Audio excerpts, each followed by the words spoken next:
Okay, hopefully I can explain this quickly and simply to help you get a render like what is, what the thumbnail looks like.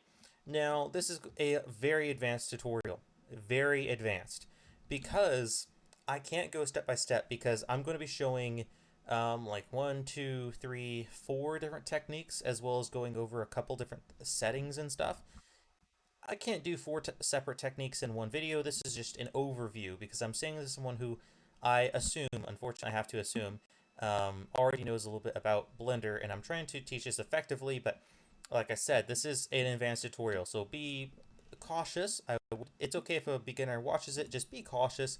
Understand this may be more difficult than you think, and this, yeah. If you get irritated that the video is too difficult, understand this is not a tutorial for beginners.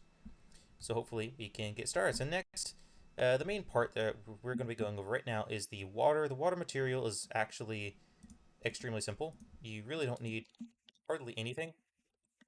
So let's get this. We're going to get a plane, scale this up, and let's turn on the renderer right now, just so I don't forget like I did the one of the previous attempts.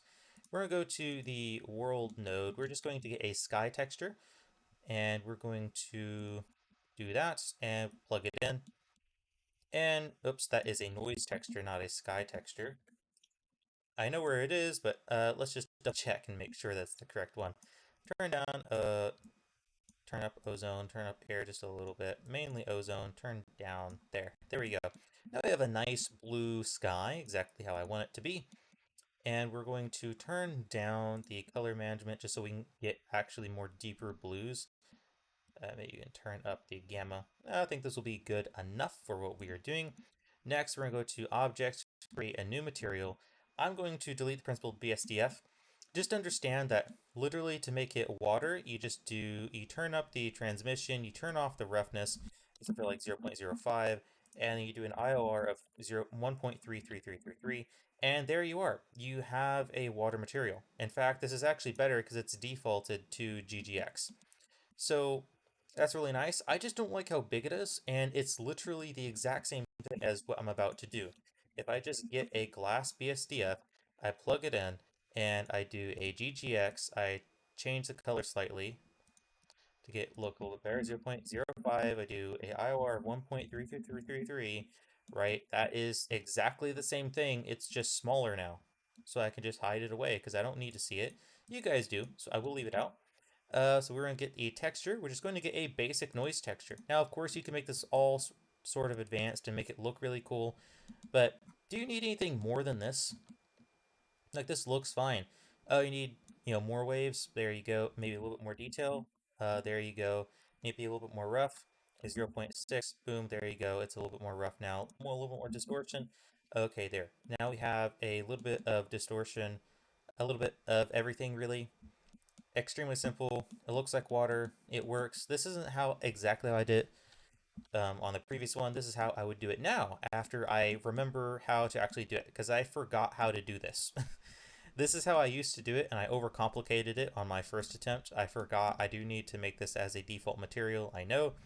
If you don't know what I mean, there's an asset browser, so we can go to the asset browser and put stuff in our library so we can use it in other projects like this cloud material I have. I really need to do it, but I've been forgetting.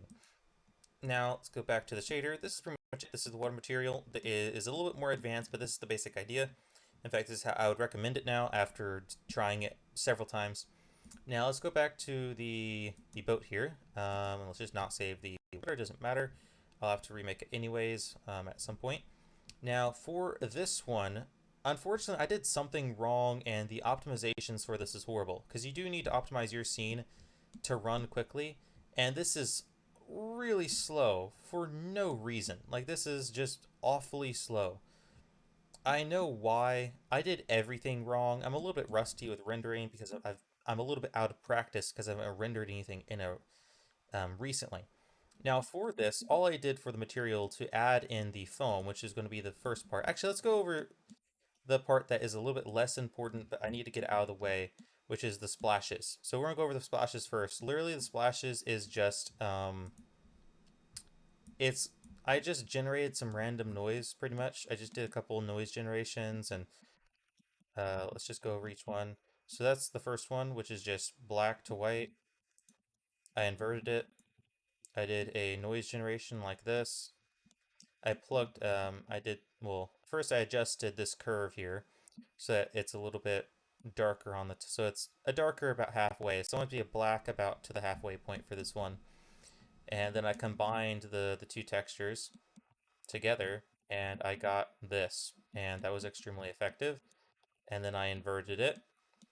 I plugged it into this mix shader with a transparent slash emissive material. So I have a emissive material and a diffuse material, and I mix them together to get a slightly emissive, slightly diffused material, which is sort of what foam looks like.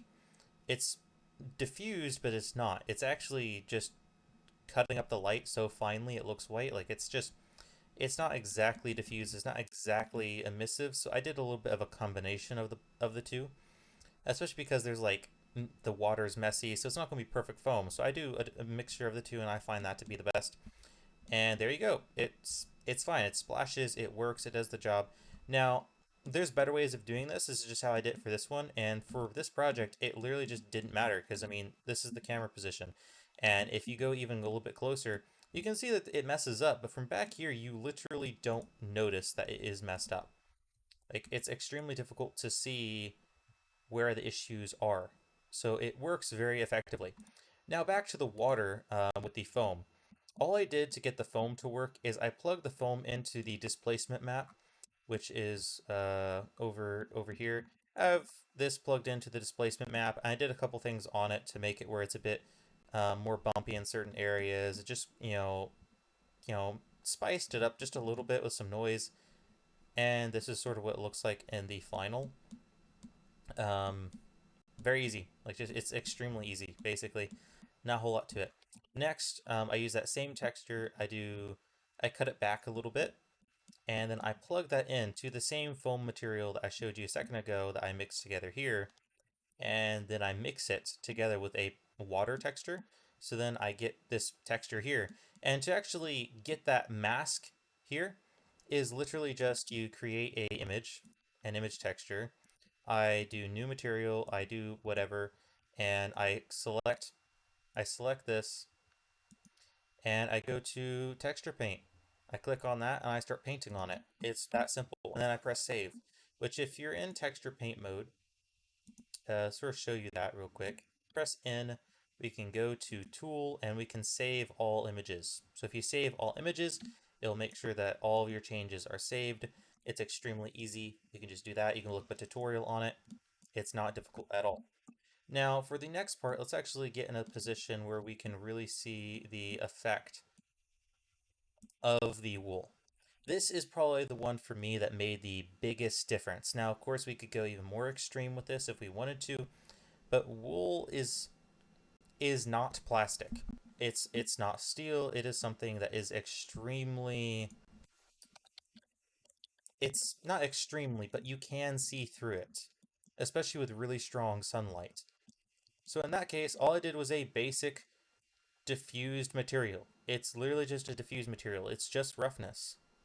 That is it. In fact, I could replace this with a diffused material, except for the alpha. I think I'm not sure if a diffused material actually has an alpha. So we would have to combine the diffused and the alpha. So this is actually a bit more easy, a bit easier because it has the alpha already built in.